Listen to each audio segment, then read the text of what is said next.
Hey there, welcome to LSAT Demon Daily. I'm Ben Olson, that's Nathan Fox. Together we're the founders of LSATdemon.com and our weekly podcast, Thinking LSAT. Today we have an email from Brenda.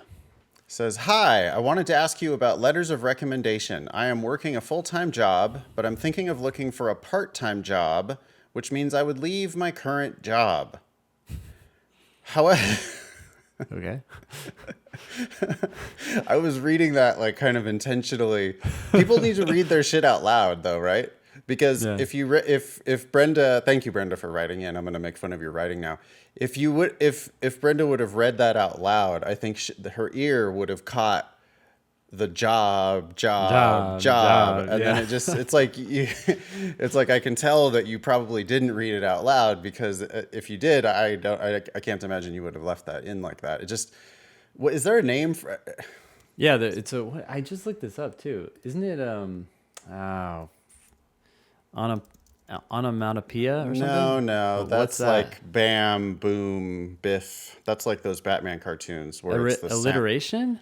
No, that's starting the same. I think it might be euphony. Okay.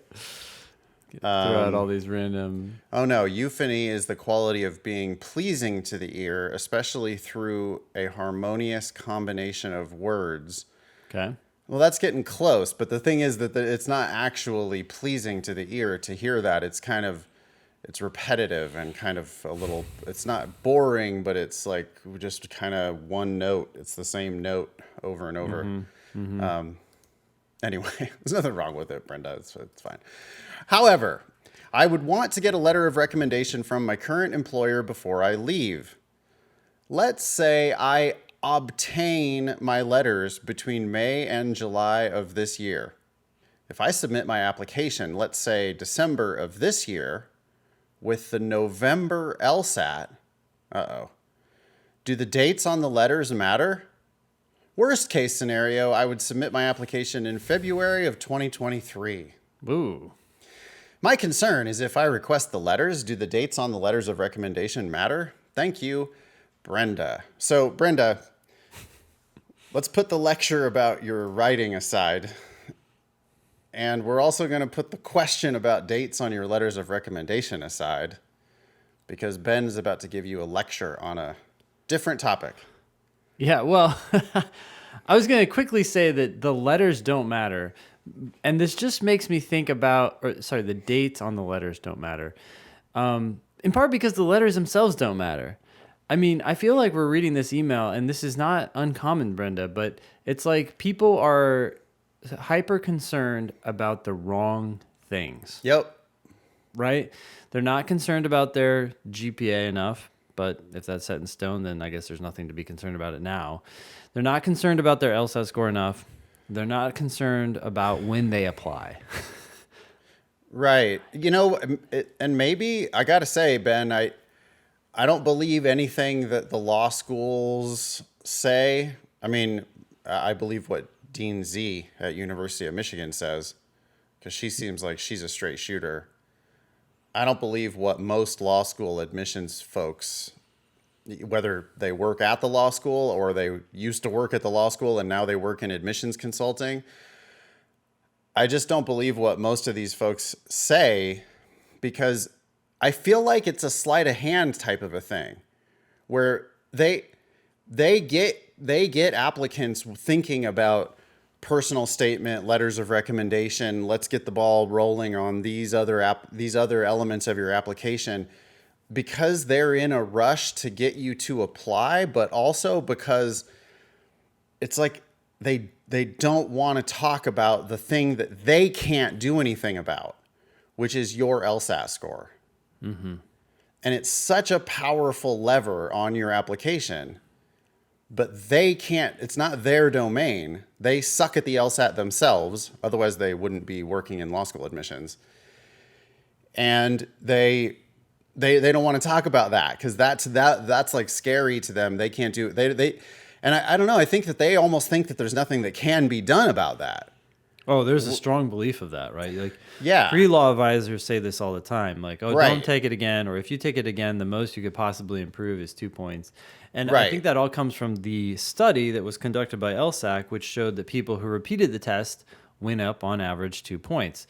But as we know, there's a big difference between the group of people who did absolutely nothing between those two tests and people who actually did something. Well, that's also like probably mean improvement. Maybe Just- it was median improvement, Sure. but it ignores so like, right. But even if that was the mean and the median improvement, there still is some section of the people who improved by like 10 points that you're just like, they changed their lives. Yeah. And you're just so focused on the, oh, well, on average, like people don't improve. So there's nothing that can be done. It's like, no, but even in your own study, I feel like this is an LSAT logical reasoning question now. Even in your own study, I'm sure that there was this big chunk of people who did improve by a life-changing amount. Absolutely. Putting And that aside, like most people don't do jack shit between their tests. So, okay, they didn't, oh, you mean they did the exact same thing and they didn't improve? Oh, shocker. yeah.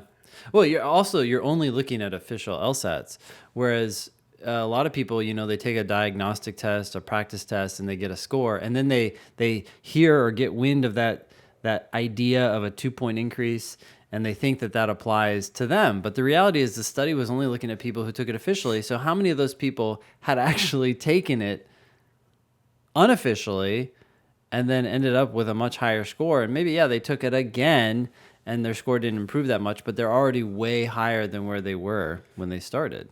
Yeah. So, I mean, and we get emails every day from people who improved by 5, 10, 15, 20, 25 points. well, even 30. I mean, I remember when one of my students who actually became a tutor for me had improved by 31 points, and I just never, ever, ever saw that again until the last couple of years. And Yeah. we've seen that a couple times. And it's like, okay, that was just unbelievable, unimaginable. Yeah. So, Anyways. people improve left and right. I mean, our students improve by life-changing amounts Yep. all the time. In fact, I don't even want to work with you if you're not open to the possibility of improving by a life-changing amount. Like I don't want your business. Like I don't want to help you get 5 points improvement so that you squeak in the back door of some bullshit law school. I want to give you 15 points so that you get a full ride at that bullshit law school. Mm-hmm. Or else I would prefer that you go prepare elsewhere. Like I really want, like if I'm not going to change your life for the better, then I don't want your business, because I definitely don't want to change your life for the worse. Mm-hmm. Which is exactly what I'll be doing if I get you from a 145 to a 150. Like that would be hurting you. But getting you from a 145 to a 165, now I'm helping you. Yeah. Anyway. Yeah, so back to Brenda. So 3 most important things: your UGPA, your undergraduate GPA, your LSAT score, and when you apply. Talking about applying in December Yeah, means that's the you're big already really late.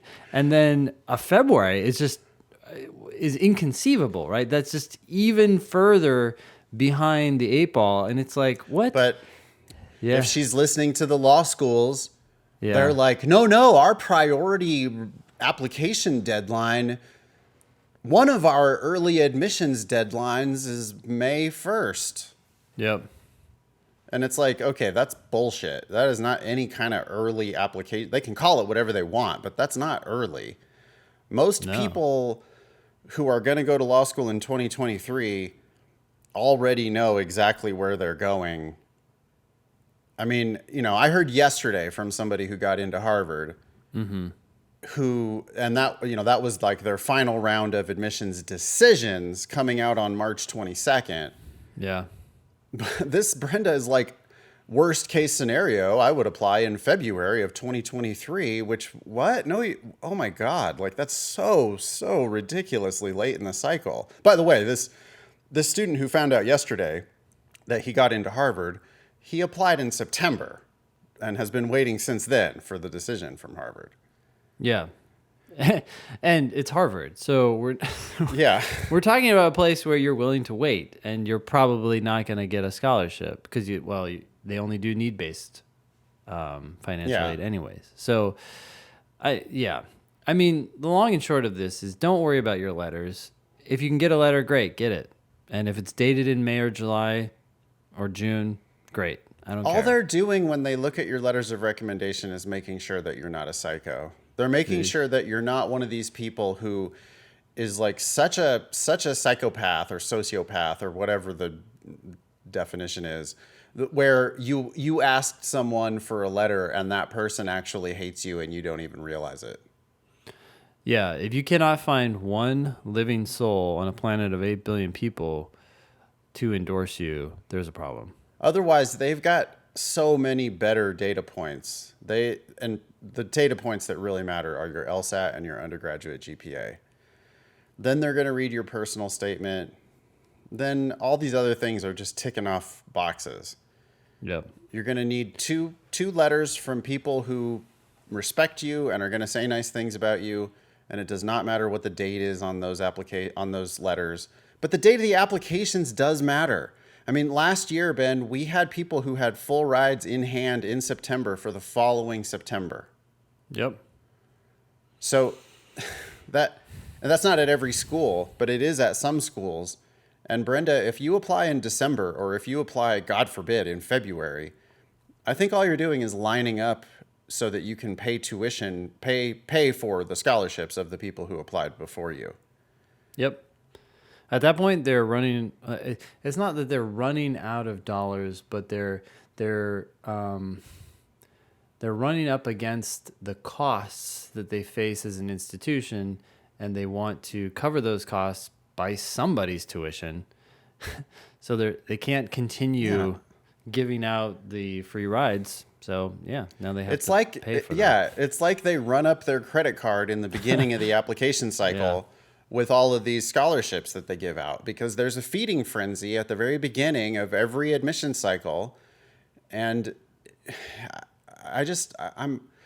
we're in the business of getting people to go to law school for free. I get people don't like, we get criticism. People are like, oh, they're wrong about admissions. They don't know what they're talking about. It's like, okay, well, yeah, but what about the hundreds of students that we sent to law school for free?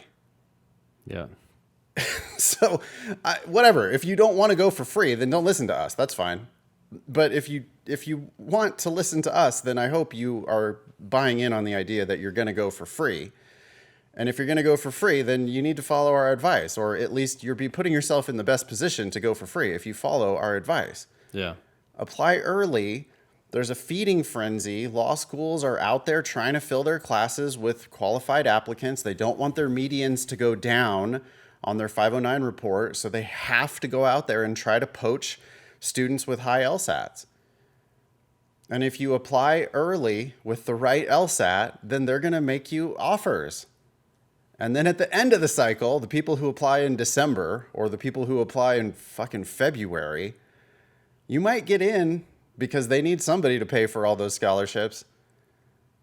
But the odds of you getting a scholarship with that late of an application, the odds diminish significantly because at some point they have to start paying the bills. Yeah. All right. Anyways, good luck, Brenda. I hope that's helpful, or at least reorients you in terms of your timeline. Focus on your LSAT score and get that as high as you possibly can. Then take the test and then apply in the next September, whatever that is. We're not trying to do a bait and switch. I hope everybody's clear about that. I mean, well, Brenda emailed daily at lsatdemon.com. We are in the LSAT business, to be clear.